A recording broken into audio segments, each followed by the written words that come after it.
Meu nome é Helena Costa Ferreira, tenho 63 anos e na Páscoa deste ano descobri que minha própria filha tentou me tirar da vida dela da forma mais cruel que alguém poderia imaginar. Não com gritos, não com distância, mas com um copo de suco de maracujá servido com um sorriso no rosto e veneno escondido no fundo. O pior não foi o que ela fez. O pior foi perceber, 3 segundos antes de levar aquele copo aos lábios, que os olhos dela brilhavam de um jeito que eu nunca tinha visto antes. Um brilho frio, calculista, ansioso, como quem espera algo acontecer, como quem plantou uma bomba e agora observa o relógio contar os segundos. E naquele momento, meu instinto de mãe, aquele mesmo instinto que me acordava de madrugada quando ela tinha febre aos 2 anos de idade, aquele instinto que me fazia saber quando ela estava mentindo só de olhar o canto da boca dela, gritou dentro de mim. Algo estava errado, muito errado, perigosamente errado. Então eu fiz algo que salvou minha vida. Troquei os copos e assisti minha filha beber o veneno que ela tinha preparado para mim.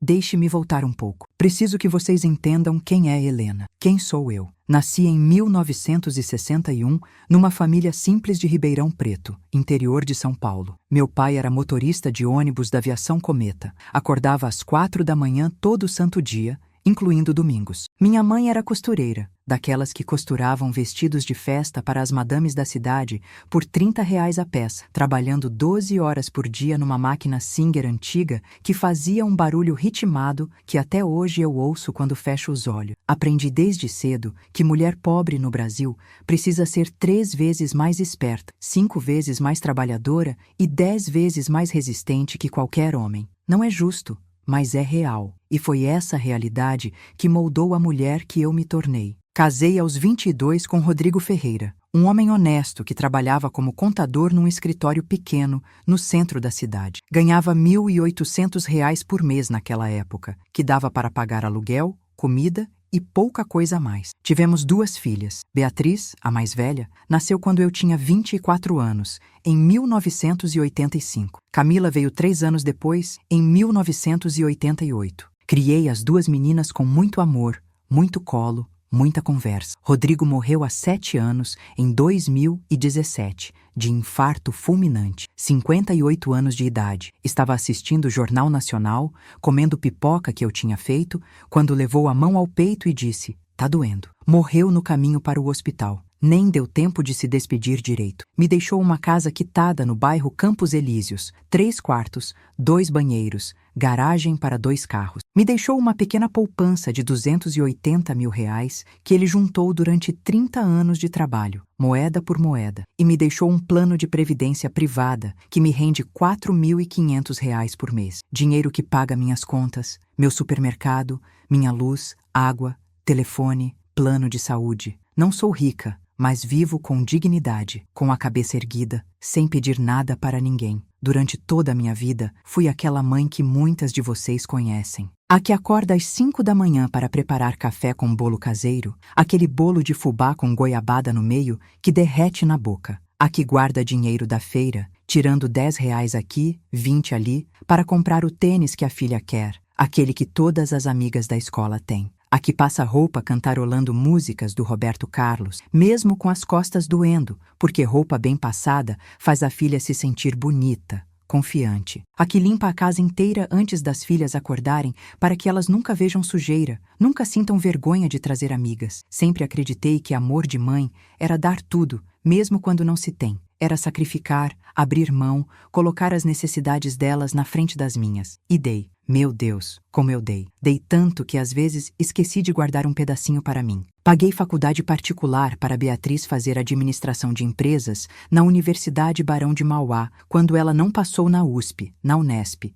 em nenhuma federal. Ela tinha feito o Enem 3 vezes e nunca passava. Chorava dizendo que era burra, que não ia conseguir. E eu, com o coração partido, decidi pagar a particular. R$ 7.300 por semestre durante 5 anos. R$ 73 mil no total que tirei da poupança de Rodrigo. Aquela poupança que era para minha velhice, para emergências, para um dia de chuva. Paguei sorrindo, feliz por poder dar educação para minha filha, mesmo que custasse meu futuro. Paguei o casamento dela quando se casou com Fernando Augusto Miranda, advogado tributarista, filho de família de classe média alta de Ribeirão. O casamento foi há 8 anos. Em 2016, Beatriz queria uma festa de princesa. Ela tinha sonhado com aquilo desde pequena, desde que assistiu o primeiro filme da Cinderela. E eu, mãe boba, quis realizar esse sonho. Festa para 150 pessoas no buffet mais caro da cidade. Espaço Atlântico, decoração com flores importadas, rosas brancas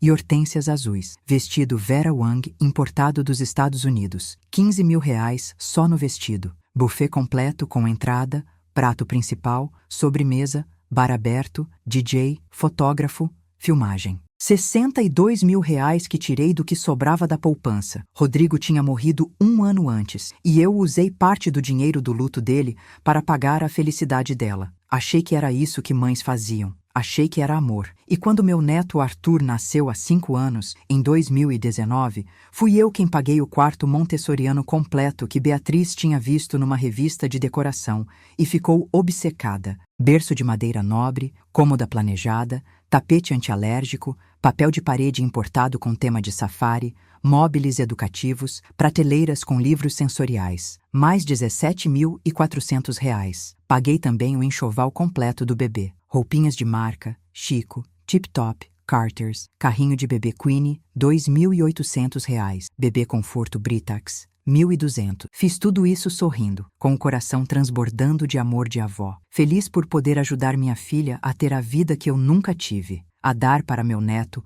o que eu nunca pude dar para minhas filhas. Mas nos últimos 2 anos, alguma coisa mudou em Beatriz. A mudança foi gradual, sutil, como quando você não percebe que está ficando escuro, até que de repente a noite já tomou conta de tudo. Ela começou a me visitar menos. As ligações ficaram mais curtas, mais frias, mais mecânicas. Quando eu ligava, ela atendia com aquele tom de voz de quem está ocupada demais para conversar, de quem tem coisas mais importantes acontecendo. Oi, mãe, tô no meio de uma reunião, te ligo depois. E nunca ligava. Ou então, mãe, tô na academia agora, depois eu retorno. E o retorno nunca vinha. Eu esperava horas, dias. Às vezes, ligava de novo e ela dizia: "Ah, mãe, desculpa, esqueci completamente." Esqueceu da própria mãe, como se esquecer de mãe fosse igual esquecer de comprar pão. No Natal do ano passado, 2023, ela mal ficou 1 hora na minha casa. Eu tinha convidado 12 pessoas: Beatriz, Fernando,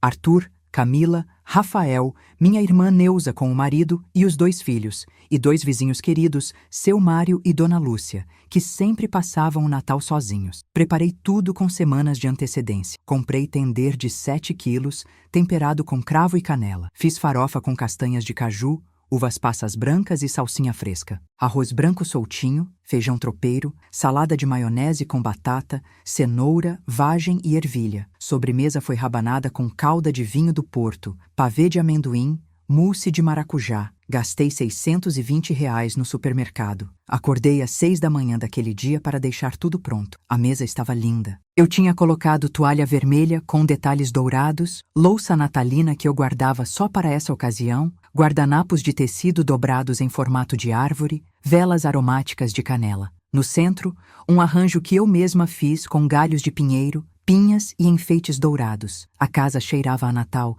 aquele cheiro de comida farta, de família, de amor. Só que das 12 pessoas, só 4 apareceram: Camila, Rafael, seu Mário e Dona Lúcia. Neuza cancelou em cima da hora porque os filhos ficaram gripados. Beatriz chegou às 3 da tarde com Fernando e Arthur. Chegou atrasada. Tinha dito que viria ao meio-dia. Chegou 3 horas depois, sem pedir desculpas, apenas dizendo: "Ah, mãe, o trânsito estava horrível." Comeu uma fatia de tender, 2 colheradas de farofa. Arthur nem tocou na comida. Ficou mexendo no tablet o tempo todo, vendo desenhos. Fernando respondeu 3 ligações de trabalho durante o almoço. Beatriz ficava olhando o celular a cada 5 minutos. Às 4h30, ela levantou. "Mãe, a gente precisa ir. Combinamos de visitar os pais do Fernando às 5. E foram. Deixaram-me sozinha olhando para aquela mesa farta que eu tinha preparado desde as 6 da manhã, com as costas doendo, com as mãos ressecadas de tanto lavar louça. 12 lugares postos, só 4 ocupados. 8 cadeiras vazias como fantasmas. Chorei sozinha na cozinha, enquanto embalava as sobras em potes de plástico transparente. O cheiro de farofa esfriando misturado com minhas lágrimas quentes que pingavam e salgavam a comida. Seu Mário tentou me consolar. Dona Helena, a senhora faz a melhor ceia de Natal que eu já comi na vida. Sorri para ele, mas o sorriso não chegou aos meus olhos. Dona Lúcia me abraçou antes de ir embora. Filhos crescem e esquecem, querida. Mas a gente não pode deixar isso nos matar por dentro. Mas estava me matando devagarzinho. E então, há 3 meses em outubro, descobri o porquê de tudo. Minha irmã Neuza, que mora no mesmo condomínio que Beatriz, no residencial Parque das Flores, um condomínio de classe média alta, com casas de 3 suítes e piscina, me ligou numa quinta-feira à noite. Helena, preciso te contar uma coisa, mas você vai ficar muito mal. Meu coração acelerou. O que foi, Neuza? Ela respirou fundo, do outro lado da linha. Eu estava na academia hoje de manhã, aquela academia do condomínio, sabe? E a Beatriz estava lá com um grupo de amigas. Elas não me viram. Eu estava na esteira de costas. E ouvi. Neuza contou que Beatriz estava dizendo para as amigas, para Carolina, para Amanda, para Juliana, aquelas mulheres ricas que vivem de pilates e de fofoca, que eu era um peso, que tinha que cuidar de mim porque eu era velha e dependente. Velha e dependente. Eu, que ainda dirijo meu próprio carro, um Corsa 2015 que mantenho limpo e revisado, que faço caminhada todo dia no parque por 40 minutos, que cuido da minha casa sozinha, passo aspirador, lavo banheiro, cozinho, faxino, que tenho pressão controlada, colesterol controlado, glicemia normal, que leio 3 livros por mês, faço palavras cruzadas, participo de grupo de terceira idade, onde dançamos forró e sertanejo. Velha e dependente. Neuza continuou. Disse que ouviu Beatriz reclamando que eu ainda tinha a casa e a poupança, e que seria muito mais prático se ela já resolvesse isso logo, porque, quando a mãe fica muito velha, vira um problemão, tem que internar, gastar com cuidador, é um transtorno. Problemão, transtorno. Eu, que gerei aquela mulher no meu ventre durante 9 meses enjoando todo dia, que passei 28 horas de trabalho de parto porque ela não descia, que quase morri de hemorragia depois que ela nasceu, que amamentei ela até os 2 anos mesmo com os seios rachados sangrando de dor, que passei noites acordada quando ela tinha cólica, quando teve catapora, quando quebrou o braço aos 7 anos caindo da bicicleta. Eu era o problema. Fiquei 3 dias na cama depois daquela ligação. Não conseguia comer. Tudo que colocava na boca tinha gosto de cinza, de tristeza. O nó na garganta era tão apertado que até a água doía ao descer. Camila, minha filha mais nova, minha segunda chance de ser mãe, vinha me ver todo dia. Ela é professora de escola pública estadual, ensina história para adolescentes do ensino médio. Ganha R$ 3.100 por mês, trabalhando 45 horas semanais, corrigindo provas até meia-noite, comprando material com dinheiro do próprio bolso porque o governo não manda. Mora num apartamento alugado de 2 quartos na Zona Leste, paga R$ 1.200 de aluguel. Ao contrário de Beatriz, Camila nunca me pediu nada, nunca exigiu que eu pagasse faculdade porque ela estudou em federal. Nunca pediu dinheiro para casamento, porque ela e Rafael foram no civil com 4 testemunhas e almoçaram num restaurante por quilo depois. Vive com o que tem, com dignidade, com simplicidade, com humildade. Foi Camila quem me abraçou naqueles dias escuros, naqueles dias onde o sol entrava pela janela, mas não iluminava nada dentro de mim, e disse: Mãe, algumas pessoas só enxergam valor no que podem herdar, não no que podem amar. E isso diz tudo sobre elas, não sobre você. Você é uma mulher íntegra, trabalhadora, generosa. Se a Beatriz não enxerga isso, o problema está nos olhos dela, não na sua luz. Aquelas palavras me acordaram, me fizeram levantar da cama, me fizeram tomar banho, pentear cabelo, colocar roupa limpa. Me fizeram decidir algo importante, algo definitivo. Se Beatriz me via como um problema a ser resolvido, como um obstáculo entre ela e minha herança, eu precisava me proteger, precisava agir. Procurei um advogado, Dr. Mário Andrade, um senhor de 68 anos que trabalha há 40 anos com direito de família, inventário, testamento. Escritório simples numa sala comercial no centro, com móveis de madeira escura, cheiro de papel velho e café coado. Contei tudo a ele. Contei do Natal vazio, da frieza, das palavras que Neuza ouviu na academia. Ele ouviu em silêncio, anotando em caderno de capa dura. E quando terminei, fez uma cara séria, aquele tipo de cara de quem já viu muita coisa ruim na vida, muita família se destruindo por causa de dinheiro, e disse: Dona Helena, infelizmente a senhora não é a primeira, e não será a última mãe que senta nessa cadeira, contando história parecida. A ganância transforma pessoas. A senhora precisa fazer um testamento, e precisa proteger seus bens agora, enquanto está lúcida e saudável, enquanto ninguém pode questionar sua capacidade mental. E foi o que fiz. Gastei R$ 1.200 num testamento registrado em cartório, com firma reconhecida, com testemunhas. Deixei a casa, avaliada em R$ 350 mil, segundo a imobiliária, e 60% da poupança, que hoje tem R$ 192 mil, para Camila. Para Beatriz, deixei 40% da poupança, R$ 76.800. E deixei uma carta que eu escrevi à mão, em papel timbrado, com caneta azul, sentada na mesa da cozinha numa noite de sexta-feira, enquanto chovia lá fora. Escrevi com lágrimas borradas na tinta, manchando algumas palavras, mas escrevi: Beatriz, minha filha, quando você ler isso, eu já estarei morta. E quero que você saiba que amei você todo dia da minha vida, desde o segundo em que soube que você existia dentro de mim. Mas amor de mãe não é ser idiota. Amor de mãe não é aceitar desrespeito, frieza, abandono emocional. Eu sei o que você anda dizendo de mim. Sei que me considera um peso, um problema, um obstáculo. Sei que está esperando eu morrer para herdar. Então estou facilitando as coisas. Você terá sua parte, mas não terá tudo. Porque eu também mereço ser amada, respeitada, valorizada enquanto viva, não só lembrada quando morta. Camila me deu isso. Você não. As consequências são estas: que você seja feliz com seu dinheiro. Eu fui feliz com meu amor próprio. Mãe, dobrei a carta, coloquei dentro de envelope pardo, lacrei, entreguei para Dr. Mário junto com o testamento. Ele guardou tudo num cofre no próprio escritório. Uma cópia autenticada ficou também registrada em cartório. Saí de lá com um peso a menos no peito, mas também com um peso novo. O peso de ter que se defender da própria filha. Que tipo de mundo é esse onde mães precisam fazer testamento para se proteger de filhos? Se você está ouvindo isso e já passou por algo parecido, se já sentiu que alguém da sua própria família te enxerga como obstáculo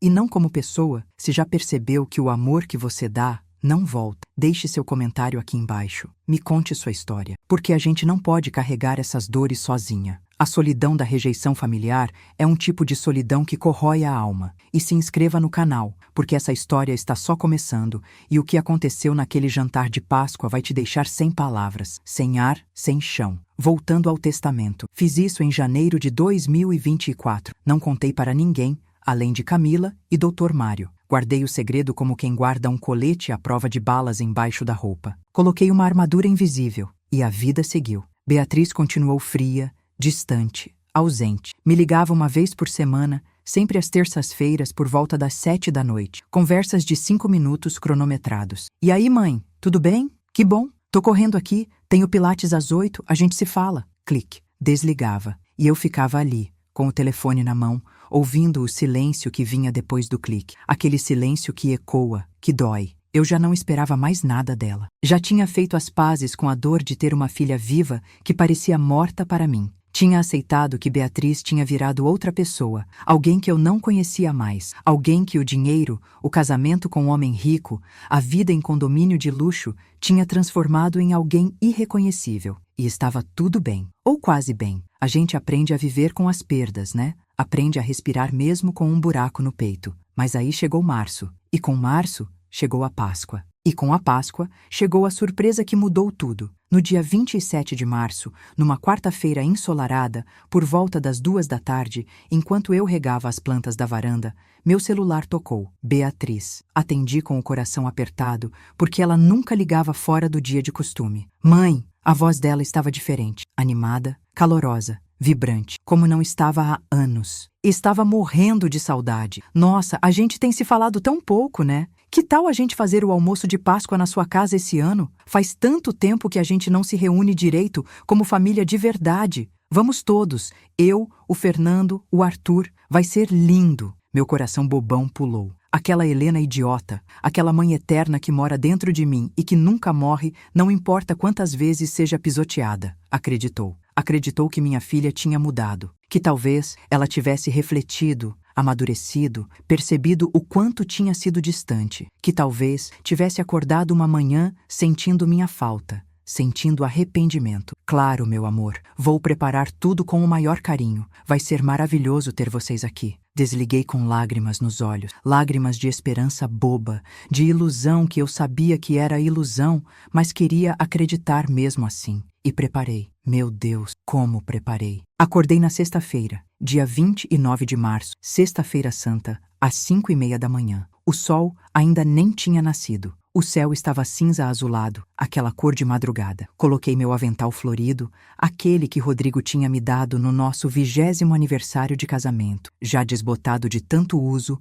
com manchas de molho de tomate que não saem mais. Amarrei o cabelo num coque, lavei as mãos com sabão de coco, respirei fundo e comecei. Bacalhoada completa. Fui no Empório Português na segunda-feira e comprei 2,5 kg de bacalhau do bom, do legítimo Porto, R$ 52 o quilo. Coloquei de molho na quarta, trocando água a cada 4 horas para tirar o sal. Desfiei com cuidado, tirando todas as espinhas, separando em lascas grandes. Cozinhei batatas inglesas, 10 unidades grandes, com casca, até ficarem macias. Descasquei ainda quentes, cortei em rodelas grossas. Cozinhei 12 ovos, descasquei, cortei ao meio. Fritei cebola roxa em azeite português até ficar dourada, translúcida, doce. Montei tudo numa travessa enorme de porcelana branca. Camada de batata, camada de bacalhau, camada de ovo, cebola por cima, azeitonas pretas gregas, azeite generoso, salsinha fresca picada. Fiz também uma farofa especial com castanhas de caju torradas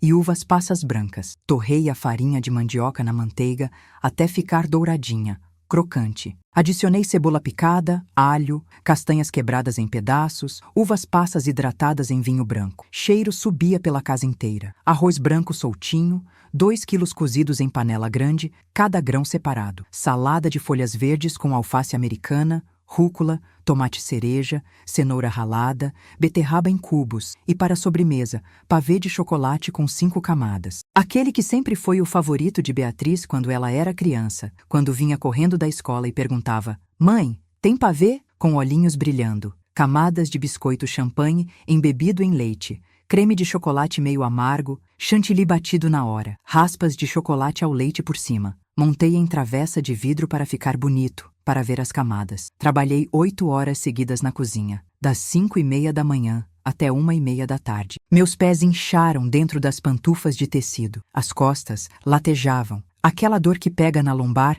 e sobe até o pescoço. As mãos estavam ressecadas, com cheiro de alho grudado embaixo das unhas. Mas eu estava feliz, genuinamente feliz. Feliz porque minha filha ia estar ali. Porque a gente ia sentar junto, comer junto, rir junto, ser família de novo. Porque talvez, só talvez, aquele almoço fosse o recomeço de alguma coisa, a cura de alguma ferida. A mesa ficou linda, perfeita como capa de revista. Toalha branca de linho que eu tinha bordado à mão há 20 anos, com flores azuis nas bordas. Louça de porcelana com detalhes dourados que tinha sido do meu casamento, guardada em cristaleira há 7 anos, desde que Rodrigo morreu. Talheres de prata que eu lustrava com flanela e produto especial. Copos de cristal, 6 unidades, altos, elegantes. Arranjo de flores amarelas e brancas no centro que comprei na floricultura por R$ 45.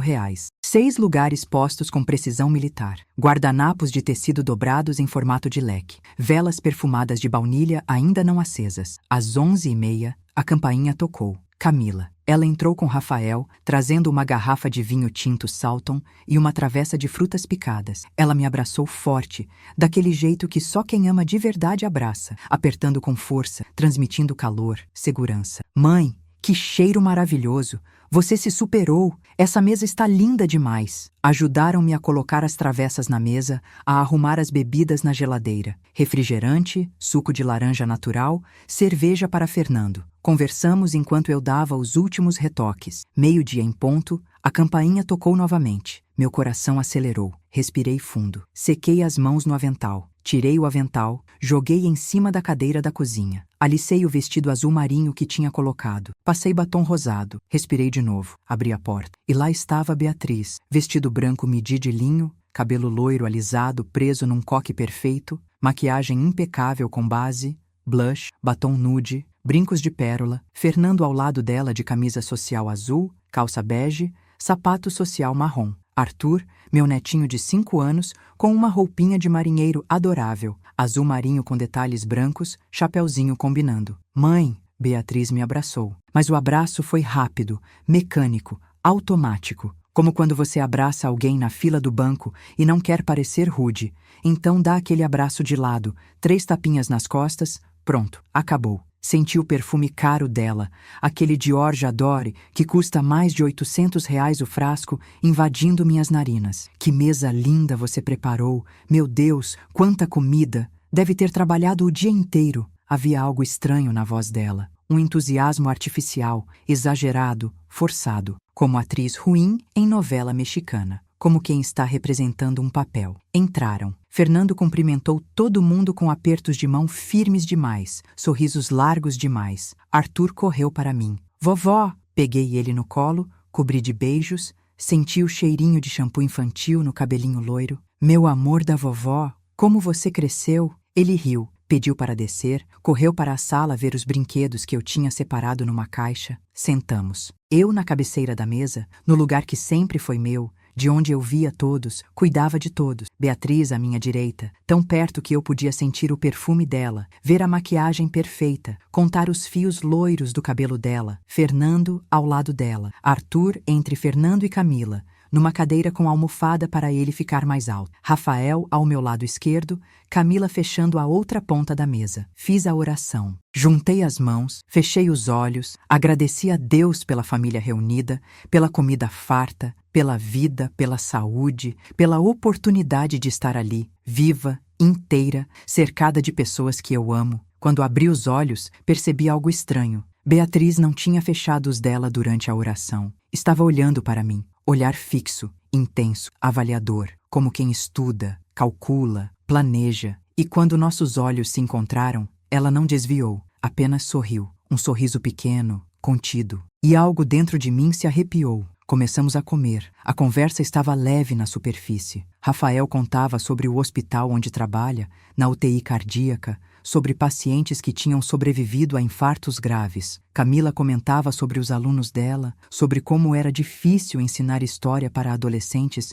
que só queriam saber de TikTok. Arthur babava molho de bacalhau na camisa de marinheiro impecável. Eu ria, limpava com guardanapo de papel, beijava aquela cabecinha loira que cheirava a inocência. Mas Beatriz estava quieta, quieta demais, anormalmente quieta. Mexia na comida com o garfo, mas quase não comia. Levava o garfo à boca, mastigava devagar, olhando para o prato como se estivesse em outro lugar. Fernando também estava esquisito. Olhava para ela de vez em quando com uma expressão que eu não conseguia decifrar completamente. Cumplicidade? Nervosismo? Expectativa? Medo? Ele bebia vinho rápido, já estava na 3ª taça. Terminamos o prato principal. Todo mundo elogiou. Helena, essa bacalhoada está divina. Rafael, mãe, melhor que restaurante. Camila, Arthur pediu mais farofa. Eu sorria, agradecia, mas uma parte de mim estava inquieta. Alguma coisa estava errada. O ar estava pesado, tenso. Levantei para buscar a sobremesa. Não, mãe.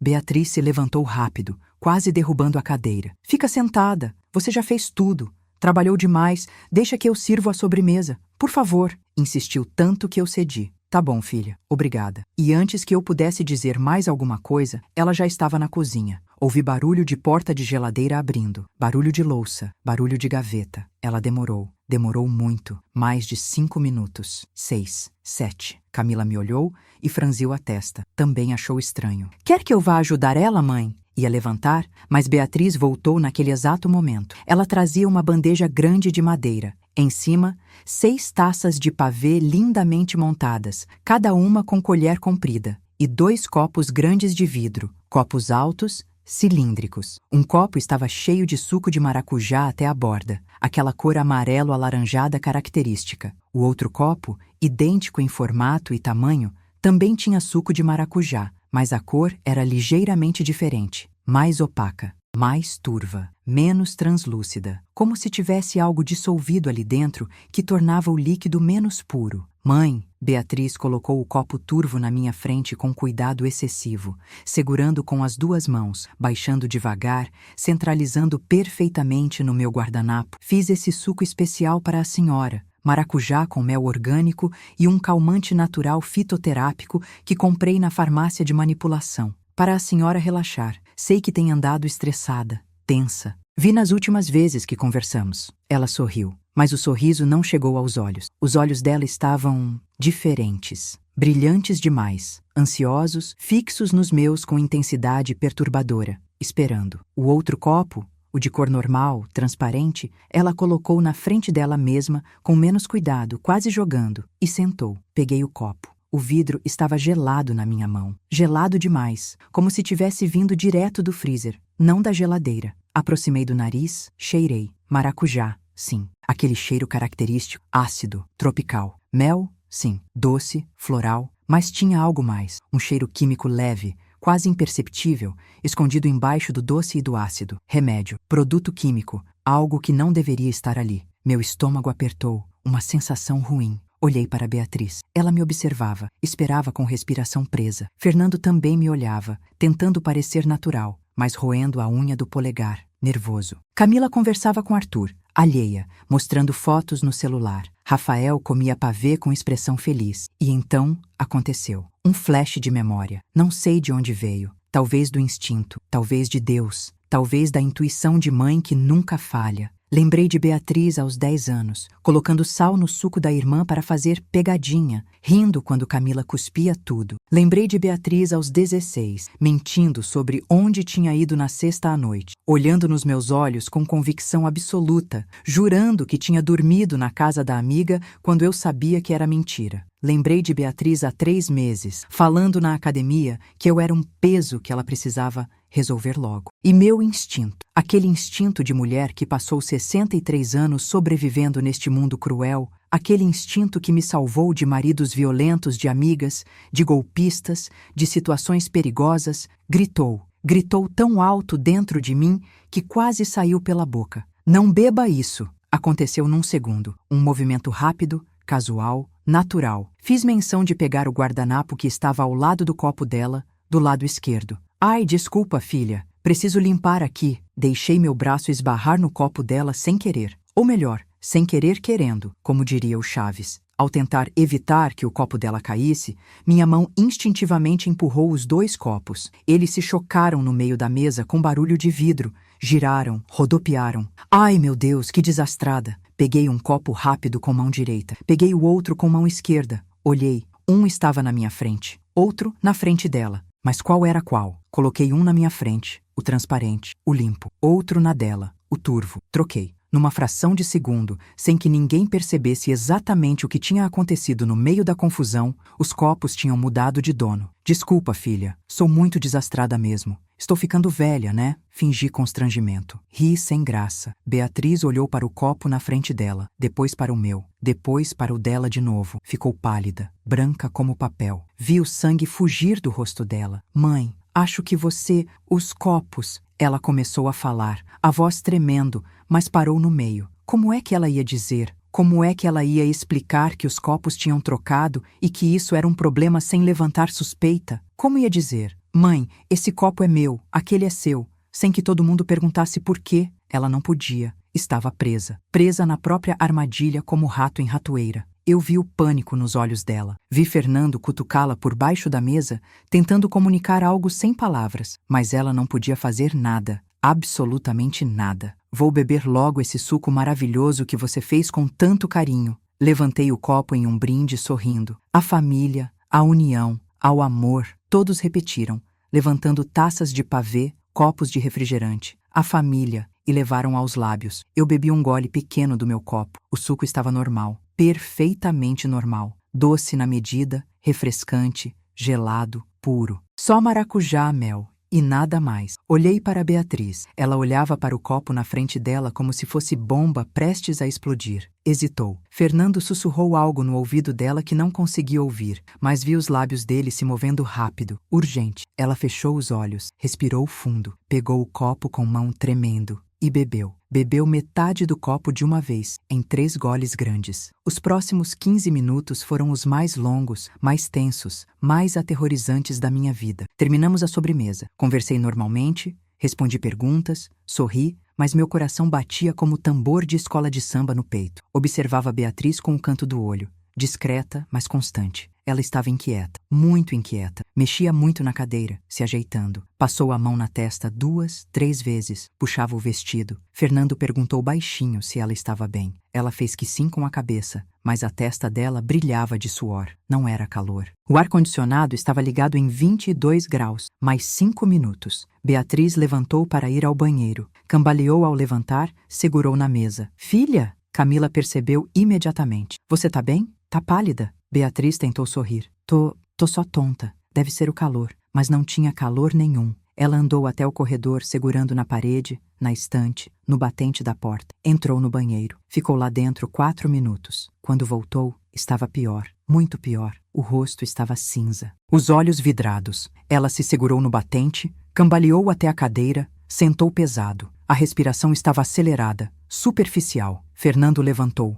nervoso, tocando no ombro dela. Beatriz, você quer ir embora? Quer que eu chame alguém? Tá passando mal? E então aconteceu. Beatriz virou para o lado, para a direita, e vomitou. Ali mesmo, ao lado da mesa linda, da toalha branca bordada, das flores amarelas. Uma onda de vômito, depois outra, 3, 4 ondas. Líquido amarelado com pedaços de comida. Arthur começou a chorar alto, assustado. Mamãe! Mamãe! Camila pulou da cadeira, pegou Arthur no colo, levou para longe. Meu Deus, Bia! O que está acontecendo? Beatriz caiu de joelhos no chão. Estava com espuma branca na boca. Os olhos revirados, mostrando o branco. O corpo convulsionando, tremendo todo. Braços e pernas sacudindo. Fernando gritou. Voz de pânico puro. Chama a ambulância! Alguém chama a ambulância rápido! Ela está tendo convulsão! Rafael, que é enfermeiro de UTI e já viu de tudo, correu para socorrê-la com eficiência. Colocou Beatriz de lado, em posição lateral de segurança,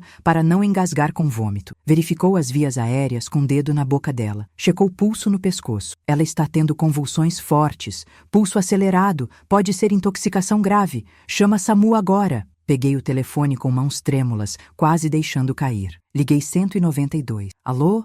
Minha filha está passando mal, convulsionando muito, vomitando. Acho que é intoxicação alimentar grave. A atendente pediu calma, pediu endereço. Dei. Rua das Acácias, número 423, Campos Elíseos, casa amarela com portão branco. Desliguei. Olhei para Beatriz no chão do meu jantar de Páscoa. Minha filha, minha primogênita. Aquele bebê de 3,5 quilos que eu tinha carregado no colo, amamentado até os seios sangrarem, ninado em noites infinitas de cólica e febre. Estava ali no chão da minha sala, retorcendo, babando espuma, convulsionando. E eu sabia. Deus me perdoe, mas eu sabia. Eu sabia que não tinha sido a comida. Sabia que tinha sido o suco que ela tinha preparado para mim. A ambulância chegou em 9 minutos que pareceram 9 horas. 2 paramédicos entraram correndo com mala de equipamento. Homem alto, mulher baixa, ambos de uniforme azul. Rafael explicou os sintomas com linguagem técnica. Convulsões tônico-clônicas, vômitos profusos, sudorese, taquicardia. Eles mediram pressão com aquele aparelho que aperta o braço. Estava altíssima, 170 por 100. Beatriz normalmente tem pressão de 110 por 70. Batimentos cardíacos acelerados. 130 batidas por minuto quando o normal seria 70. Colocaram máscara de oxigênio. Prepararam a maca dobrável. Colocaram Beatriz com cuidado, prendendo com cintos. A gente vai levar ela para o Hospital São Lucas. É intoxicação aguda séria. Precisa de internação.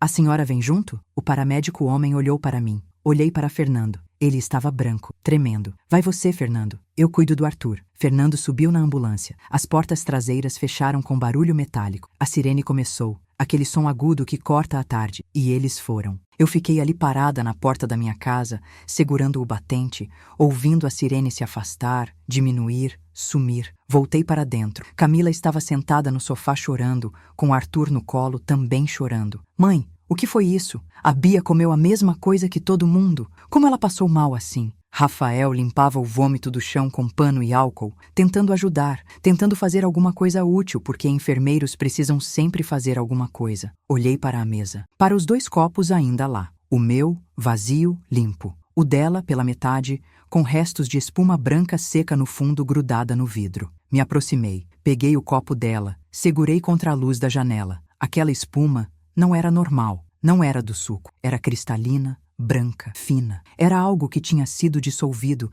e agora estava ressecando nas bordas do copo. Fui até a cozinha. Peguei um saco plástico com zíper, desses de freezer. Coloquei o copo lá dentro com cuidado. Fechei. Coloquei dentro da minha bolsa preta e esperei. 3 horas e 20 minutos depois, às 6h10 da tarde, Fernando ligou. A voz dele estava quebrada, rouca, estranha. Helena, os médicos precisam falar com você. Beatriz está estabilizada, mas precisa vir para o hospital. Agora. É urgente. Não perguntei nada. Não tinha o que perguntar. Peguei minha bolsa, pedi para Camila ficar com Arthur ali em casa e dirigi. 25 minutos de caminho com o coração na boca. Pensamentos voando pela cabeça como morcegos assustados. E se ela morrer? E se o que estava no copo for fatal? E se eu matei minha própria filha? Mesmo que tenha sido para me defender, mesmo que ela tenha tentado me matar primeiro. Eu sou assassina? Sou? Como vou viver com isso? Cheguei ao Hospital São Lucas às 6h35 da tarde. Estacionei torto, nem liguei. Corri para a recepção. A moça de jaleco rosa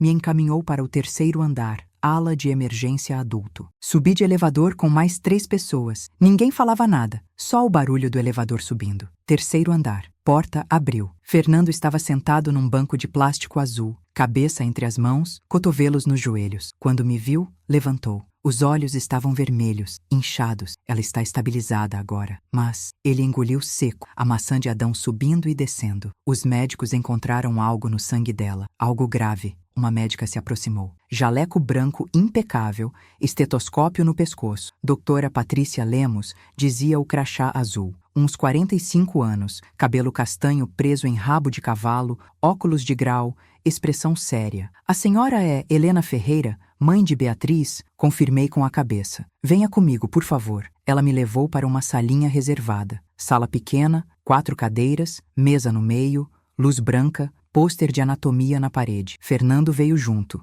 Ela fechou a porta, sentou na minha frente, colocou as mãos em cima da mesa, dedos entrelaçados, e disse: Dona Helena, sua filha ingeriu uma dose muito alta de Zolpidem. É um medicamento tarja preta, hipnótico, usado para tratamento de insônia grave. A dose terapêutica normal, prescrita por médicos, é de 5 a 10 miligramas antes de dormir. A quantidade que encontramos no sangue de Beatriz indica que ela ingeriu aproximadamente 200 miligramas. Isso é 20 vezes mais que o recomendado. Essa quantidade não acontece por acidente. Ninguém toma 20 comprimidos sem perceber. Silêncio. A médica continuou. Estamos tratando o caso inicialmente como tentativa de suicídio, mas precisamos entender o contexto. A senhora viu sua filha tomar alguma medicação hoje? Ingerir alguma coisa diferente? Ela demonstrou sinais de depressão? Pensamentos suicidas? Respirei fundo. Fernando me olhava, esperava. Olhei para a médica e então contei. Contei tudo. Do almoço de Páscoa, do suco especial que Beatriz fez para mim, do copo turvo, da troca acidental. Tirei o saco plástico com o copo da minha bolsa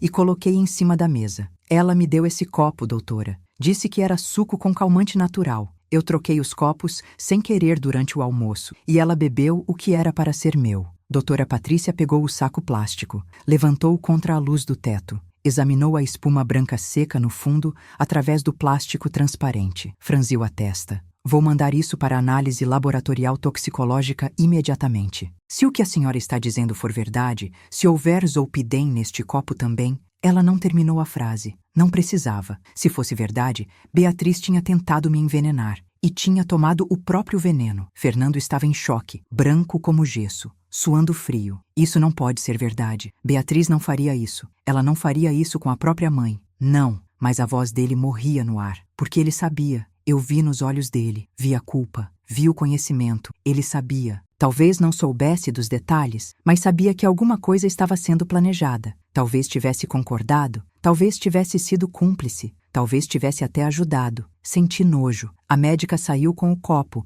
levando para o laboratório. Fiquei sozinha com Fernando naquela salinha. Ele chorava, soluçava como criança pequena, ombros tremendo. Helena, eu juro por Deus que não sabia que era isso. Ela disse. Ela disse que ia colocar só um calmante leve para você dormir, para a gente poder conversar sobre fazer você assinar uns documentos, sobre a casa, sobre transferir para o nome dela antes que você ficasse mais velha e complicasse. Eu juro que não sabia que era veneno, que era para te matar. E ali estava, a confissão completa, documentos, transferência, minha casa, minha poupança, minha vida inteira reduzida a bens materiais, a papéis, a coisas que minha filha queria pegar antes que eu morresse naturalmente. Ou talvez não quisesse esperar que eu morresse naturalmente. Talvez quisesse acelerar o processo. Sai da minha frente. Minha voz saiu baixa, controlada, perigosa. Fernando olhou para mim com olhos de cachorro espancado. Helena, eu nunca quis que nada de ruim acontecesse com você.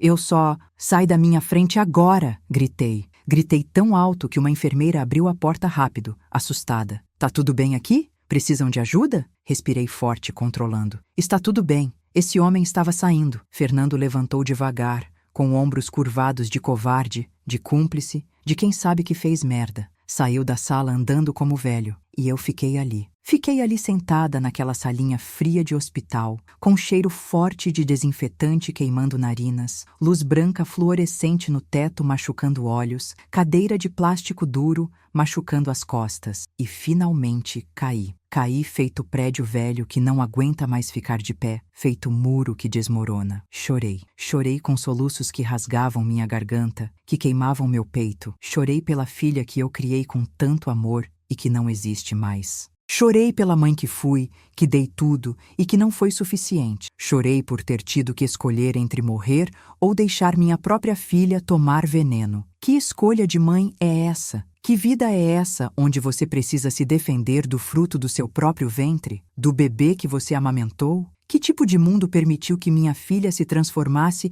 em alguém capaz de me envenenar por causa de uma casa, de dinheiro? 1h e 15 minutos depois, doutora Patrícia voltou. Tinha um papel na mão. Resultado preliminar do laboratório. É zolpidem mesmo, dona Helena. Quantidade extremamente alta dissolvida no suco. 23 comprimidos triturados. Isso daria para matar uma pessoa de 60 anos facilmente. A senhora teve muita sorte. Muita mesmo. Ela sentou de novo. Preciso fazer um boletim de ocorrência. Isso é tentativa de homicídio. A senhora entende? Sua filha tentou matá-la. Envenenou uma bebida e deu para a senhora beber. Se não fosse a troca dos copos, a senhora estaria morta agora, ou no mínimo em coma profundo. Olhei para ela. Assenti. Faça o que tem que fazer, doutora. Faça. Naquela noite, 2 policiais da Delegacia de Defesa da Pessoa Idosa vieram ao hospital. Um homem, delegado, uns 50 anos, barriga proeminente, bigode grisalho. Uma mulher, investigadora, jovem, uns 30, cabelo preso em rabo de cavalo,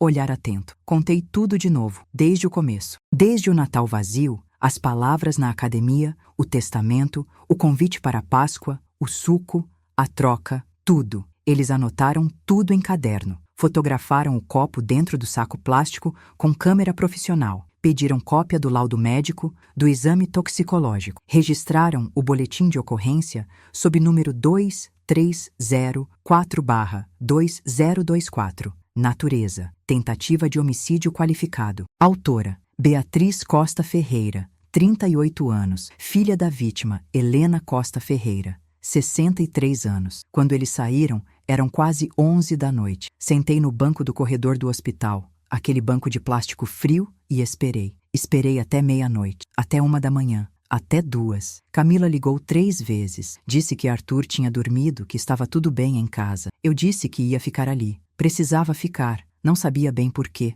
mas precisava. Beatriz ficou 3 dias internada na UTI. Quando finalmente acordou no sábado de manhã, às 7h20, a enfermeira me avisou. Dona Helena, sua filha acordou. Ela tá pedindo para ver a senhora. Subi até a UTI. Quarto particular, leito 3. Pago pelo plano de saúde caríssimo que Fernando tinha. Beatriz estava na cama hospitalar, pálida como cera de vela, com soro no braço esquerdo, monitor cardíaco apitando num ritmo regular, máscara de oxigênio pendurada no suporte ao lado. Me viu entrar e começou a chorar, lágrimas descendo silenciosas pelo rosto pálido. Mãe, voz rouca, fraca. Levantei a mão. Não me chama de mãe. Você perdeu esse direito. Ela soluçou, o corpo todo tremendo. Mãe, eu não ia te matar. Eu juro por Deus, eu juro pela vida do Arthur. Era só para você dormir, só para eu pegar uns documentos da sua bolsa, as chaves do banco, para eu poder, para me roubar, completei. Para me fazer assinar papéis enquanto eu estava inconsciente. Para talvez me internar depois dizendo que eu estava com demência senil,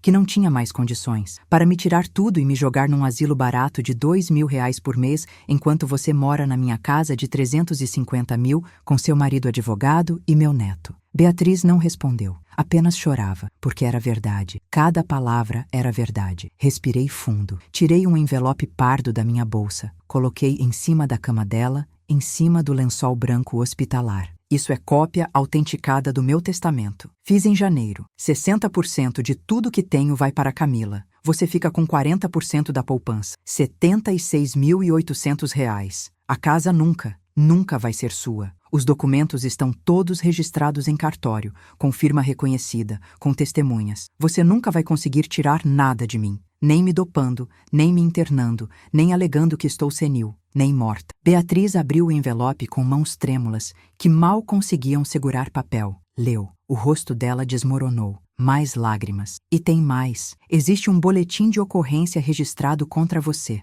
Número 2304/2024. Tentativa de homicídio qualificado. Contra mãe idosa. Agravante. O laudo toxicológico está com a Polícia Civil. O copo com o zolpidem está guardado como prova material. 23 comprimidos triturados. Dose letal. Você pode pegar de 12 a 30 anos de prisão. Mas eu vou te dar uma escolha. Uma única chance. Olhei nos olhos dela. Aqueles olhos que eu tinha visto abrir pela primeira vez, há 38 anos, na maternidade Santa Casa, quando a enfermeira colocou ela no meu colo e disse: "É uma menina. Você se interna numa clínica psiquiátrica. Tratamento completo. 6 meses no mínimo. Aceita terapia, medicação, tudo que os médicos mandarem. Se compromete a se tratar de verdade. E eu retiro a queixa. Ou você vai para julgamento e responde criminalmente por tentativa de homicídio contra sua própria mãe. Escolhe. Você tem até segunda-feira." Beatriz chorava tanto que não conseguia falar. O corpo todo sacudia. Apenas fez que sim com a cabeça, balançando fraco,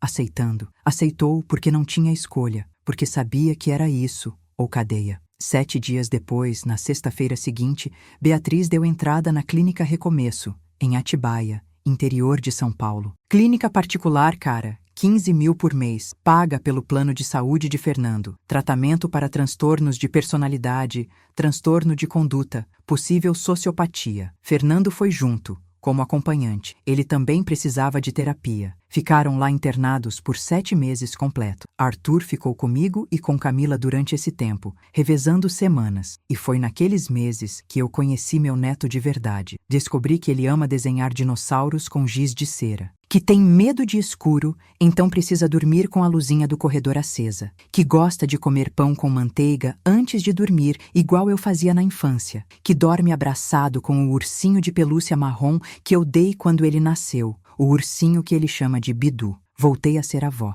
Avó de verdade. Não aquela que aparece em datas comemorativas. Aquela que participa, que conhece, que ama no dia a dia. Hoje, 8 meses depois, Beatriz saiu da clínica. Ela é outra pessoa? Não sei. Honestamente, não sei. Ela me pede desculpas toda semana. Manda mensagens longas no WhatsApp às terças e sábados. Manda cartas escritas à mão, de próprio punho, 4, 5 páginas. Diz que não sabe o que deu nela, que tinha virado refém da ganância, da inveja, da comparação constante com as amigas ricas do condomínio, que perdeu completamente o chão, a noção de certo e errado, que está em tratamento, tomando medicação, fazendo terapia 3 vezes por semana. Vê Arthur uma vez por semana agora, aos domingos, sempre sob supervisão minha ou de Camila. Nunca sozinha. Estamos reconstruindo, devagar, tijolo por tijolo, como quem reconstrói casa que pegou fogo, mas nunca mais vai ser como antes. Como poderia? Como você esquece que sua filha tentou te matar?